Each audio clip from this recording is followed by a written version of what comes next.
Captain Coder here again with another Clash of Code. This time we're doing a Clash of Code in Java. If you're not sure what Clash of Code is, it's a little programming battle against up to 8 other people in public matches and private matches. You can invite your friends, compete with any number you want. Over at codinggame.com, you are going to be given a little programming challenge.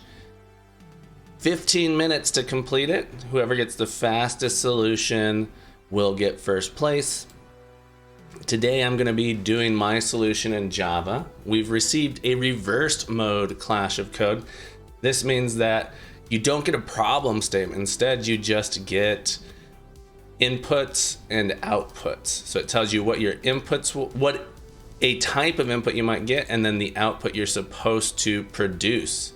So in this case, we might get invoice -0040, and we're supposed, and then an 8, and we're supposed to produce invoice -0048. Okay, we get invoice 000A16. It tells us that's invalid. We get a purchase order 072. It's going to be out of range. SI 00400040 of 5. We're gonna put that 5 at the end there. Okay, let's see what we're doing. This is looking to me like we're doing addition. All right, so my question, so we're taking this number 8, we're adding it to the number at the end.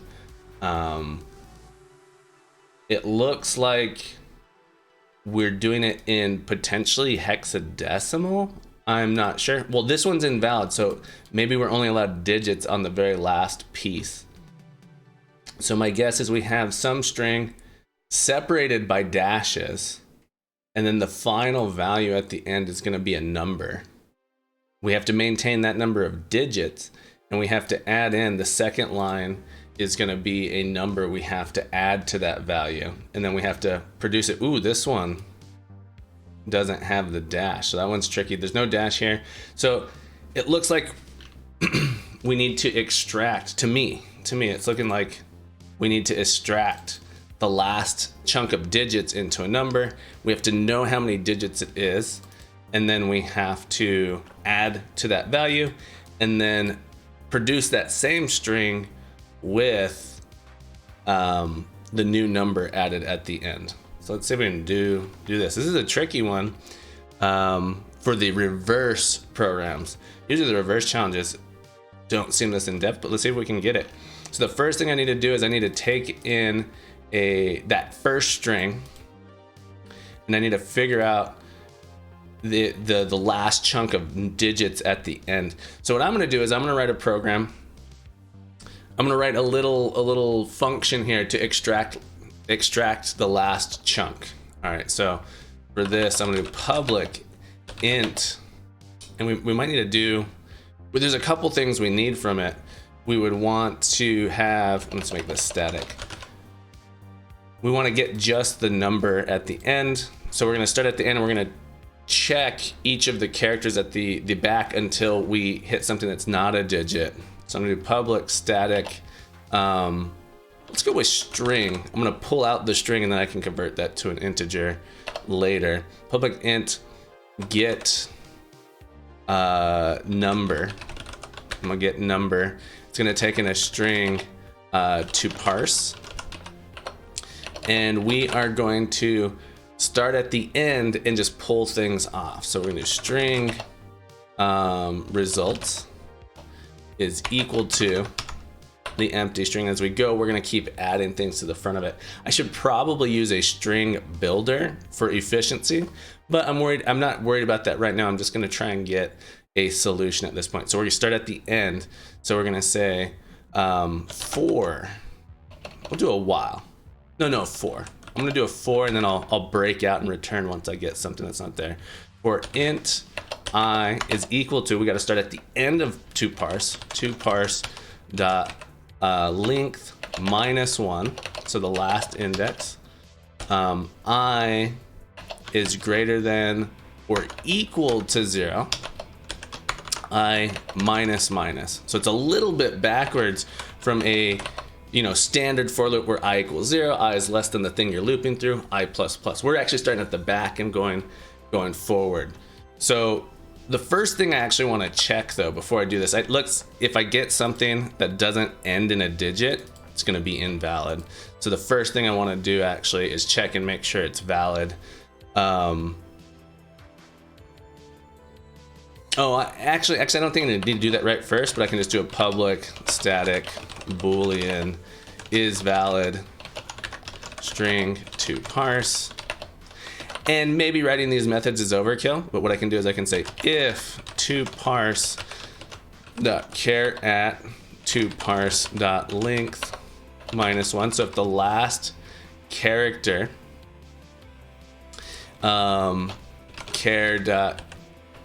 character dot is digit. So if we have a digit at the very end, then we're good to go. And sorry, I've got some weird syntax. I thought I might need to do an if statement here. I actually don't need an if statement. I can just return this. Because if that's true, then we are valid. If it's not true, then we're not valid. So we need to make sure our last value here, the last character, is a digit. All right, so now we're gonna loop from the end. So we'll get this number and we're gonna say char ch is equal to parse dot char at I. So we're gonna extract the letter we wanna look at. Then we're gonna say if ch dot, character dot is digit. So if the character is a digit, we're gonna add it to the front of our result. All right, so result's gonna be equal to ch plus result. So we're appending it at the beginning of that string. And if else, all right, so if we don't have a digit, then we're just gonna return result. So the second we find something that's not a digit, we exit out of this method. And if we get all the way to the end, we also return results here. All right, so I can extract my number. All right, so let's do this here. We're gonna say, first we're gonna say if is valid template. And in fact, we wanna check if it's not valid. So we'll put the exclamation point. So if I'm not valid, system.out.println invalid. This should be test number 2, and then I'm just gonna return. I want to not do anything there. Let's see if I run test number 2 real quick, if it's happy with that. Okay, it's happy with that. Okay, now I know that my number is valid, so I'm gonna say string number equals get number, and then the thing we're parsing is our template. All right, so we're gonna go ahead and get our template like that, and let me just print out that value to make sure I'm getting it. So I'm gonna go to my test number 1. Sure enough, I'm doing 0040, so I'm extracting that chunk there. I'm pretty happy with that. Next, we need to convert it into an integer. So I'm gonna do integer dot parse int. This is gonna take in a number, and the return type for this is just a regular int. So I'm gonna do as number like this, and then I need to increment it. Okay, so then as number is gonna get incremented by this second input, by the increment input. So now I have the number that I need, and now I need to make sure that I have the correct number of digits when I put this back at the end. So I need to like sort of convert it back to a string. So I'm gonna put it as a string again, but then I need to pad the left side of it. Is there a string dot pad? Let's check to see if in Java we have a pad. Java pad left. Pad a string with zeros in Java. Let's see if we have a library to do it. Continue without supporting us. Oh, I feel a little bad about that. Pad left zeros. It looks like it's not built in. So we're gonna just, do a string format. That might be okay. We only have 5 minutes. I don't want to spend too much time trying to find a solution here. The format is probably what we really want to do, but let's write a loop. Let's write a loop to do this. And so I'm gonna write something called public static string pad left. All right, so we're gonna take in a string to pad and then an int width. And we're just gonna pad it with zeros. We might generalize this a little bit more if we weren't doing it. Oh man, I'm feeling bad. I should really be using the formatter. But we'll do it this way to practice our for loops a little bit more. Okay, so we start with toPad. We're gonna say if toPad.length is greater than or equal to width. All right, so if it already is that long, we're just gonna return toPad. Otherwise, we're gonna start putting things in front of it. We could even do better here. We could do while toPad.length is less than the width. I like this a little bit better. At the end, we're gonna return toPad. Well, it's less than that. toPad is equal to 0 plus toPad. So we're just gonna keep sticking zeros at the beginning until it is the width we need. Let's see how we did. Let's see how we did. We're going to, our final string result is going to be, we still need to get that first part. So string first part. This one's not too bad. It's gonna be template dot substring of 0 to, we need to go to the index of essentially the length of our string, the part we pulled off there. This would be number.length. And I think we want to do -1. We'll find out in a second here. Let me print out my first part to see how I did. Let's play this test case. I'm hoping to get invoice. We got inv. Is this, let's see, substring. Returns a substring that is the substring of this string, the substring length, the beginning index, extends to the character index, end index. Okay, so we actually want to do the template.length minus the length of my other one. So we're just subtracting out that, and I think we don't need a -1 on this. All right, so my template length, so this was the size of my template, and then I'm removing the letters that I took out. So let's try this again, see if we get template or invoice dash. Perfect. So we have the first part, string pad part. It's gonna be pad left. We're padding the as number. We got to turn this to a string, so I'm gonna real quickly do that. And then we need it to be our number.length. So it needs to be the length of the part we pulled out. And then we can just append these. So we got first part plus pad part. All right, minute 50. Let's see how we're doing here. Played that test case. Let's run them all. Fingers crossed.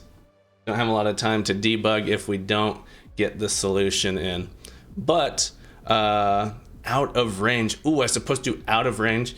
So if I go to add this value and it's bigger than, okay, I need to make sure that it's not bigger than that length. So if my pad part, if pad part dot length is greater than a number dot length, then it no longer will fit in there. So I need to system.out.println out of range, because we cannot fit that number there, and then we'll return. Let's try that test again. Good test, caught me. Play them all. So in this case, 1000 doesn't fit in those 3 digits, so it's out of range. What a tricky little problem we have here. Managed to get there. 40 seconds remaining, so I don't have a lot of time to optimize and clean this up a little bit, but figuring out what they're asking, then breaking it down into small digestible steps was how I did it. Made it through, managed to get there, and I'm pretty happy with it. I'm gonna submit that answer. I'm gonna share my code. This guy is Zwoloki, 4 minutes in JavaScript. That's a pretty impressive result there, I must say. One of the things I love about Code in Game is they encourage you to share your code with the community so people can see how you accomplish something. So I always share my code. I really like this one. This one was fun. I did think it was on the harder end of things, and the test cases were great. They caught my errors. Let's look at Zwoloki real quick in JavaScript. Ooh, they did really nice little short solution. So they're checking, they're pulling in this value here, and if they didn't match the last little part with the digits, so if it doesn't end with a digit, so they're using a regular expression here. It says it's some string, has digits at the end, any number of digits at the end. So if you don't have digits at the end, it's invalid. Great. Otherwise, they pull out that value, that match that they did, and they increase it by increment, and then they're gonna print if the length's too big. They do out of range. Otherwise, so they're using a ternary operator here. This is a tricky. I personally would never submit code like this, like to an exam or something. Maybe in a coding challenge I might, but this code is just so hard to read. And then they use a replace here, which is nice. They take those last digits, the same thing they matched. And in JavaScript, we have the pad built in. So they pad at the beginning zeros onto the string. Cute little solution, I like it. I think it's a little, in my opinion, it's a little bit tricky to read, but nice job, Zwoloki. All right, I hope you found this little walkthrough. I hope you enjoy listening to my thought process on these. If you enjoyed this, if you got some out of it, hit that like button. If you want to see more videos like this, want to see me do more challenges, go ahead and subscribe. Come back anytime. Love to see you here. And as always, have a beautiful day.